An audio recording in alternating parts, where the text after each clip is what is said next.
Vous avez croisé dans votre vie des centaines de lustres, mais arrivez-vous à comprendre leurs histoires? Arrivez-vous à comprendre ce qu'ils ont à vous raconter? C'est pour cela que j'ai décidé de faire une série de podcasts pour partager avec vous cette histoire, cette culture et cette passion que nous avons ici à la Lustrerie Mathieu, en famille, de l'histoire et l'art de la lustrerie. Lumière sur la lustrerie, le premier podcast qui vous parle de l'art de s'éclairer. Bonjour à tous et bienvenue dans notre 3e épisode de notre podcast Lumière sur la lustrerie. Aujourd'hui, on va aborder le thème du luxe. On est dans notre actualité à nous dans un moment un petit peu spécial puisque on a participé une fois de plus au défilé d'Yves Saint Laurent. Donc on est très fiers de ce projet, très fiers que ce soit bien déroulé et on a décidé du coup de revenir un petit peu sur notre histoire avec les maisons de luxe et pourquoi aussi le lustre est un objet de luxe, parce que c'est vraiment une question qui, je pense, se pose et qui fait aussi l'ADN de la lustrerie. Donc je pense qu'il n'y a pas meilleure personne que toi pour nous expliquer pourquoi le lustre est un objet de luxe. Donc écoute papa, je t'écoute.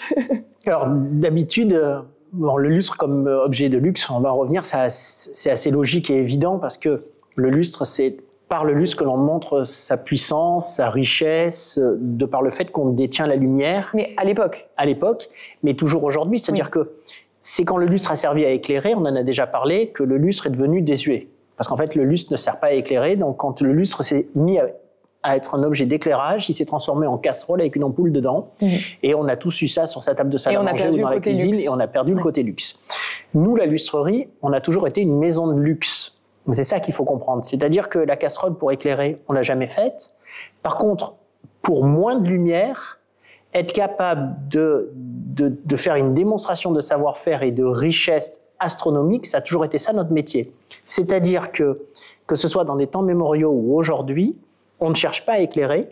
Par contre, on cherche à utiliser tous les savoir-faire du luxe. Alors, pas du luxe dans le prêt-à-porter, c'est pas de la broderie, du fil d'or, etc., mais du luxe dans la lustrerie. C'est-à-dire que nos verres sont du quartz, des pierres semi-précieuses, nos métaux sont du bronze doré argenté, de l'argent massif, des métaux précieux ou semi-précieux, et cet alliage des deux supporte la lumière comme symbole, c'est-à-dire ne supporte pas la lumière pour lire, écrire, coudre, etc., mais comme symbole de pouvoir.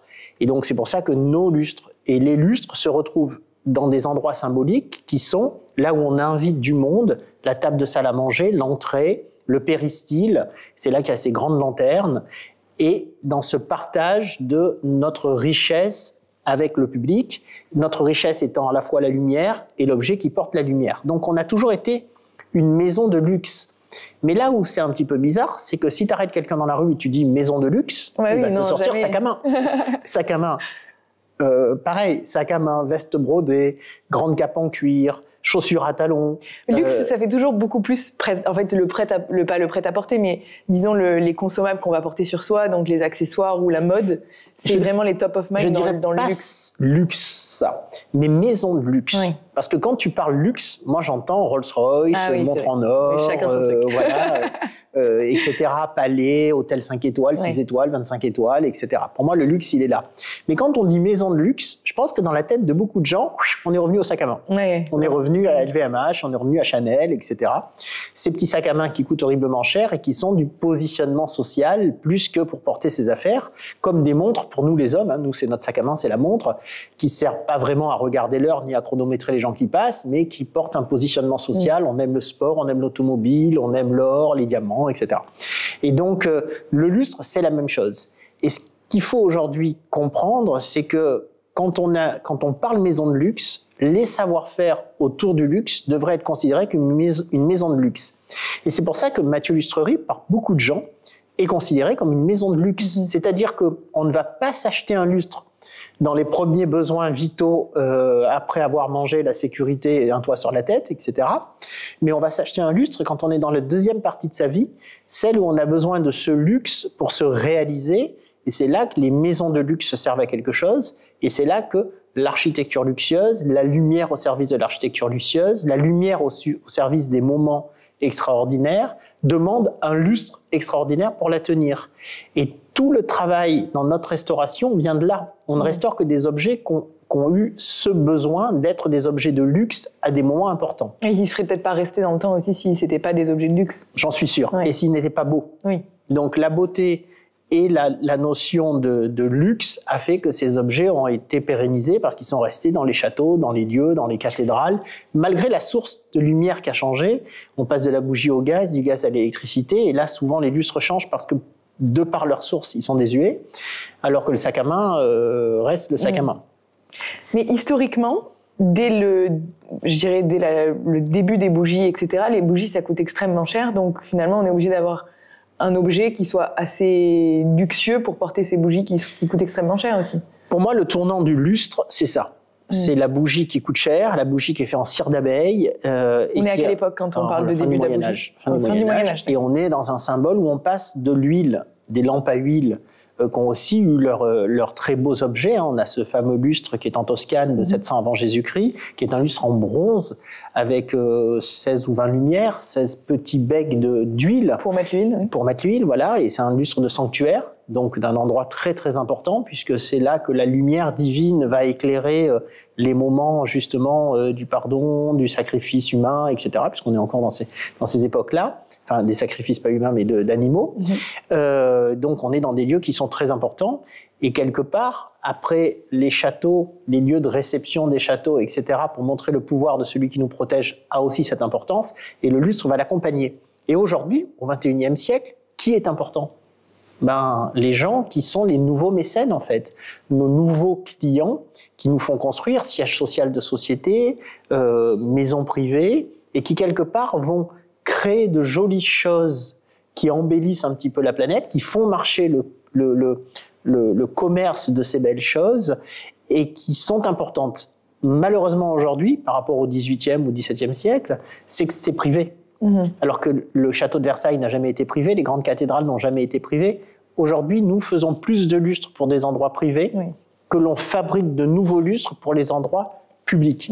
Malheureusement, les aéroports, les gares ne sont plus fabriqués avec des grands lustres comme le Train Bleu à Paris ou imagine un aéroport au XVIIIe siècle, il aurait eu des grands lustres en cristal et sa galerie des glaces pour arriver au bagage. Parce que justement, c'était la puissance du pays dans lequel on arrivait, le premier pied sur la... Voilà. Je connais une gare qui a un de nos lustres quand même. C'est celle du RER à Versailles quand on arrive pour aller au château de Versailles. Si vous levez les yeux et que vous êtes attentif, il y a un lustre dans la gare de RER. Ils avaient été achetés par la SNCF, c'était assez amusant ça, une belle anecdote. Mais voilà. Et aujourd'hui, je dirais que là où on voit pour le public, pour le mortel classique, la notion de luxe, de maison de luxe, pas de luxe. Le luxe, c'est l'histoire, on le comprend tout à fait. Mais la notion de maison de luxe et de Mathieu Lustrerie, c'est par l'utilisation que font les maisons de luxe classiques de nos lustres. Combien de défilés de mode on a fait à la Lustrerie ? On a commencé par Cartier, je me rappelle, il y a très très longtemps, avec la mode en image, avec mon ami Olivier Massard.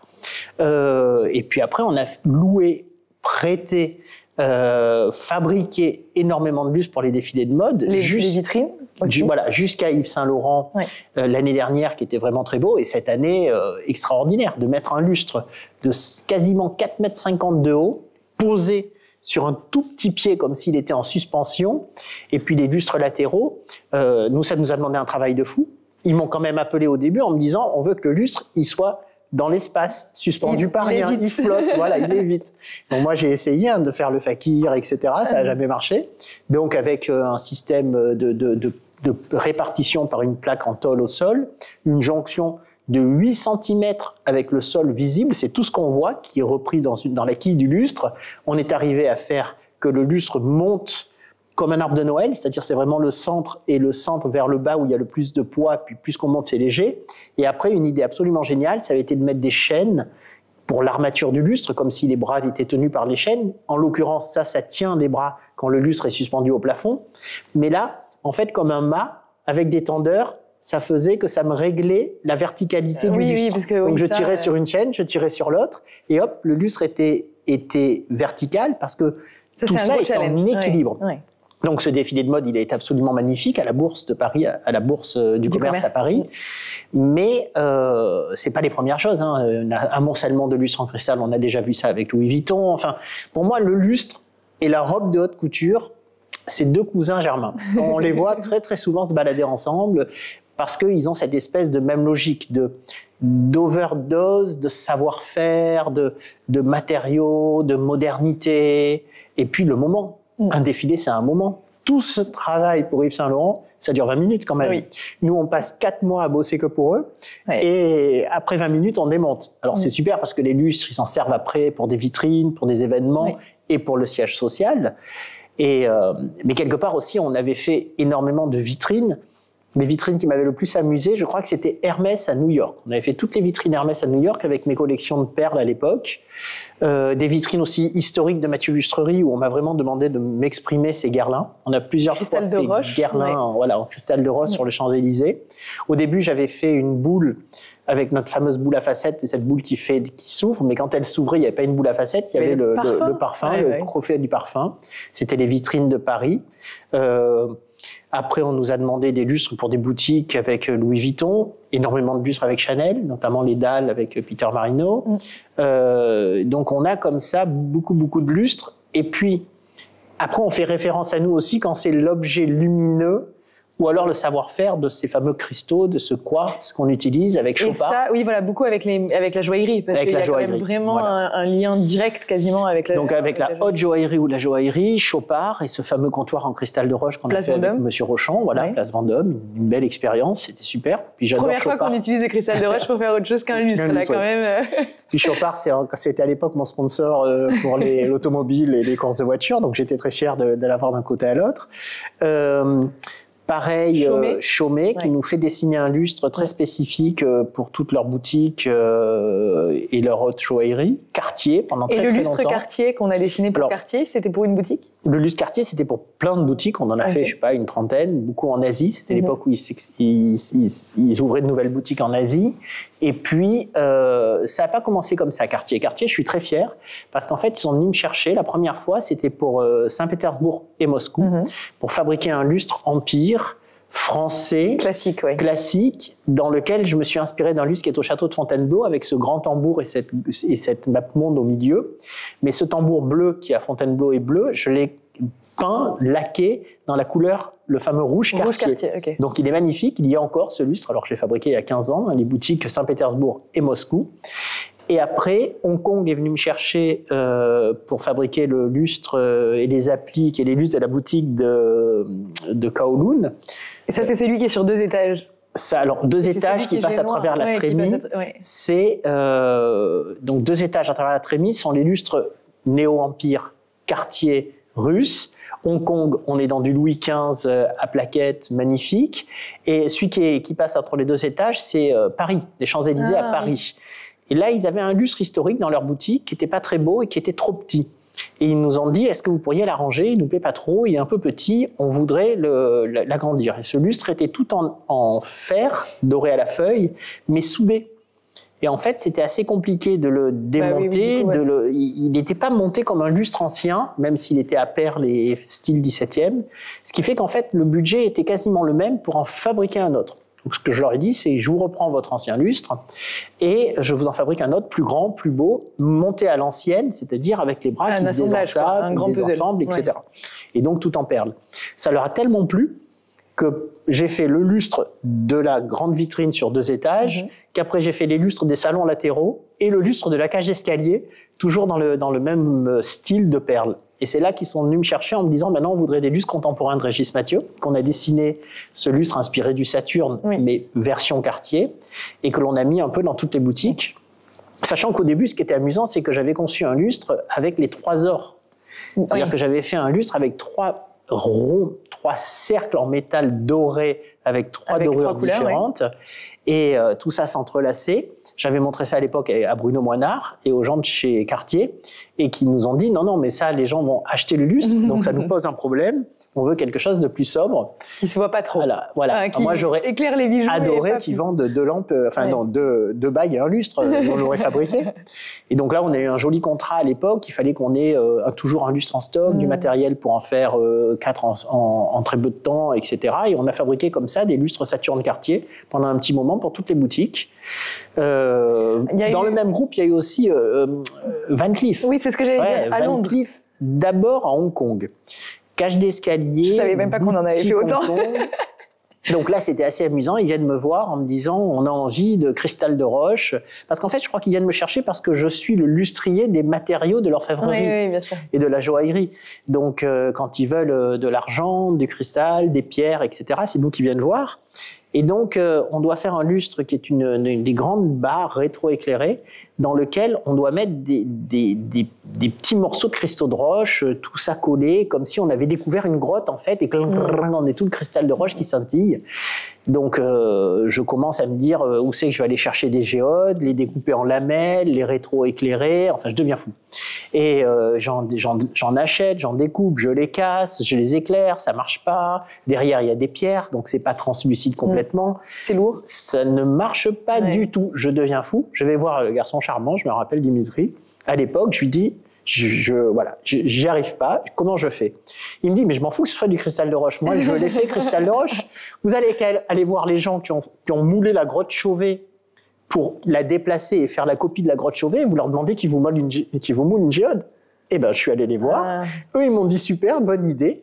Ils m'ont fabriqué en résine le moulage de mes géodes. Et donc, on a fait ces lamelles-là en faux cristal de roche résine qu'on a rétro-éclairé à l'époque par des bandes LED. Et je dis ça, mais à l'époque, c'était vachement compliqué. Oui. Et quelque part, sont suspendus comme ça, coupés en lamelles, l'intérieur d'une grotte très ancienne et le cristal de roche qui a été moulé et mis dessus. Donc, et après, amusant. Et ça, on l'a refait à Selfridges. C'est ça, c'est allé à Londres. On l'a refait à Selfridges pour la boutique, en fait. Hein, alors que Hong Kong, c'est la grande boutique sur plusieurs étages et c'est la cage d'escalier. Donc, on en a fait une version. Voilà. C'est la première fois que j'ai utilisé du faux cristal de roche. Et la seule aussi, non? Oui, la seule d'ailleurs. Mais c'était assez amusant parce que de travailler avec ces gens-là qui avaient travaillé sur ces grottes de l'archéologie paléolithique et moulé justement ces grottes, c'était génial parce que j'avais l'impression de faire quelque chose qui n'était pas... on pourrait dire du faux cristal de roche en plastique et en résine. Si tu m'en demandes pour faire une copie de nos lustres, je vais t'expliquer, il y a d'autres personnes qui le font mieux que moi, j'ai pas envie de faire ça. J'ai refusé souvent de faire des bustes à plaquettes avec des plaquettes en plastique pour des décors de théâtre ou des scies ou des bateaux, parce que je me suis dit, c'est pas notre métier. Non, notre métier, nos lustres restent, donc il faut que je pense aux générations futures qui vont les avoir. C'est peut-être là aussi qu'on est une maison de luxe. Mais là, c'était assez amusant de travailler avec des gens qui avaient été utiles pour que le public perçoive ces grottes, qu'aujourd'hui on ne peut plus aller dans l'original parce qu'elles s'abîmeraient trop vite, et qu'on a fait ces copies.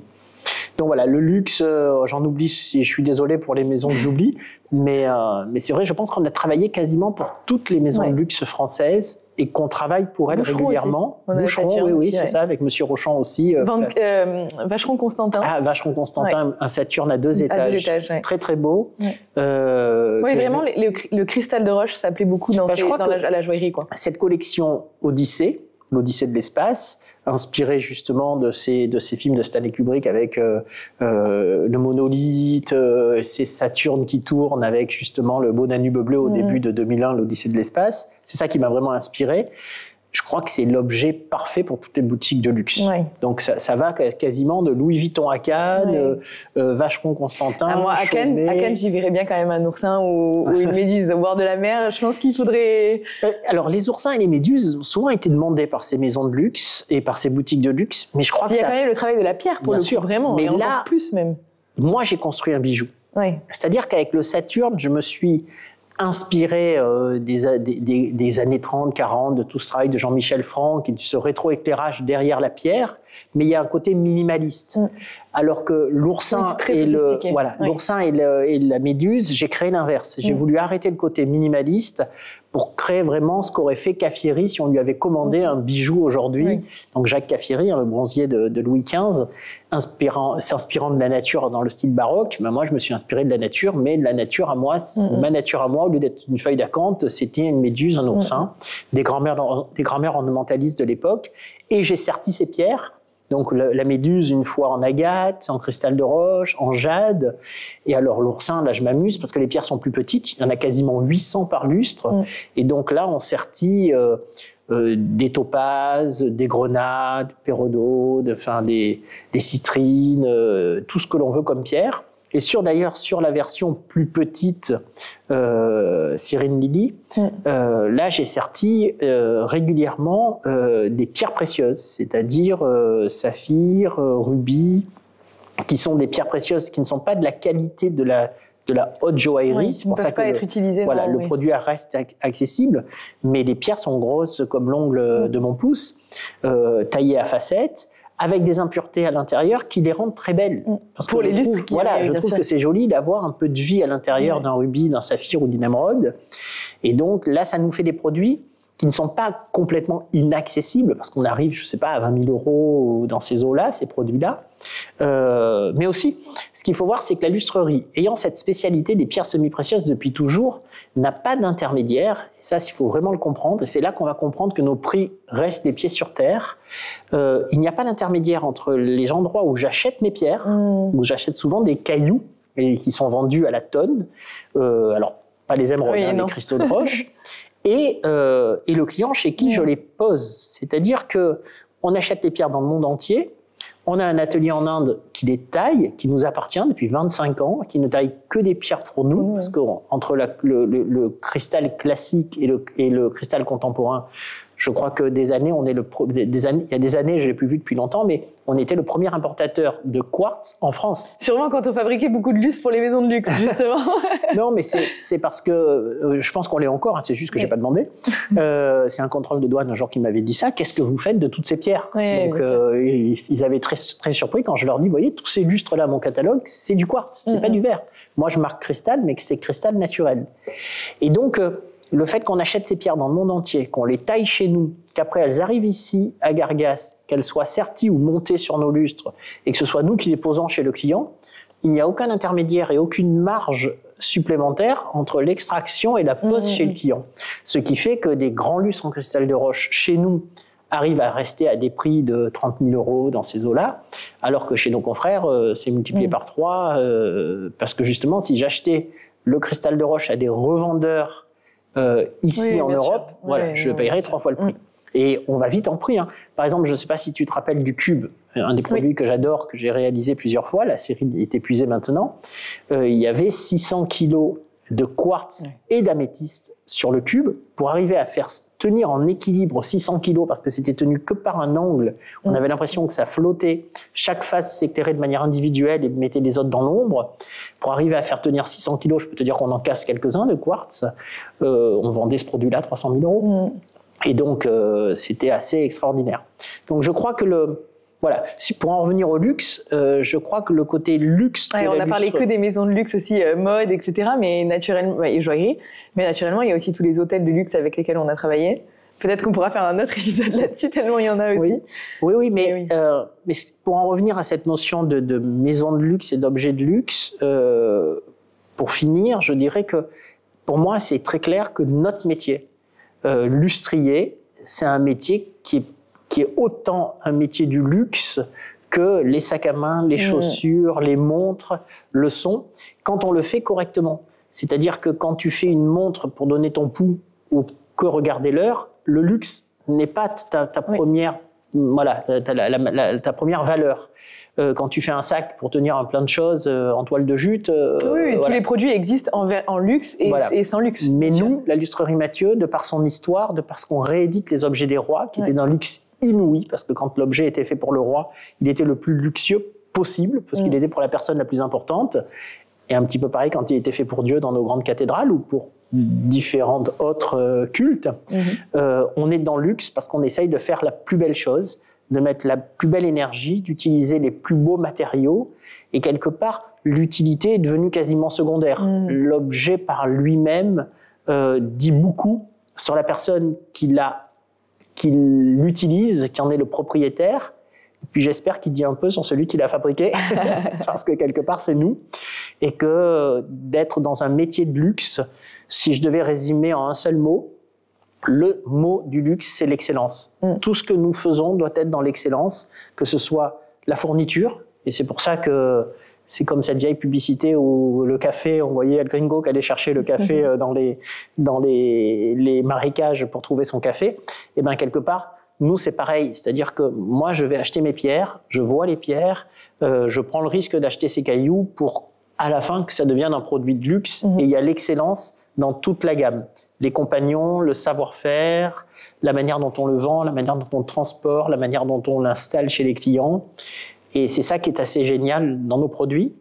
Et j'espère que ce que toi tu apportes aujourd'hui en parlant de location vont faire que les personnes vont s'en apercevoir. Parce que pour moi, le luxe, il n'y a rien de pire que s'y habituer. Ouais. Parce que quelque part, on ne peut que descendre.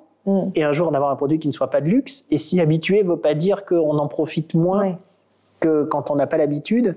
Et que je trouve que si on change son lustre régulièrement, eh ben on ne s'habitue pas. Et on a l'impression d'avoir un nouveau sac à main à chaque fois qu'on sort. Et une nouvelle montre. C'est pour ça qu'on achète 30 sacs à main et pas 2. Hein. Voilà. Et ça, c'est assez amusant ce que tu dis. Et comme on n'a qu'un seul crochet au plafond, le problème, c'est ça. Voilà. Et qu'on ne peut pas acheter 35 lustres et qu'on n'en a qu'un, il faut changer souvent. Ouais. Donc, on peut finir là-dessus. Exactement. Peut-être que le luxe, aujourd'hui, c'est changer souvent son lustre de luxe. Bon, merci beaucoup pour votre écoute, en tout cas, encore une fois. On est ravis de vous voir toujours plus nombreux sur nos podcasts. N'hésitez pas à nous faire vos retours sur Instagram, sur ce que vous voulez entendre, quelles histoires on pourrait vous partager. Et puis, on vous dit à bientôt. À bientôt.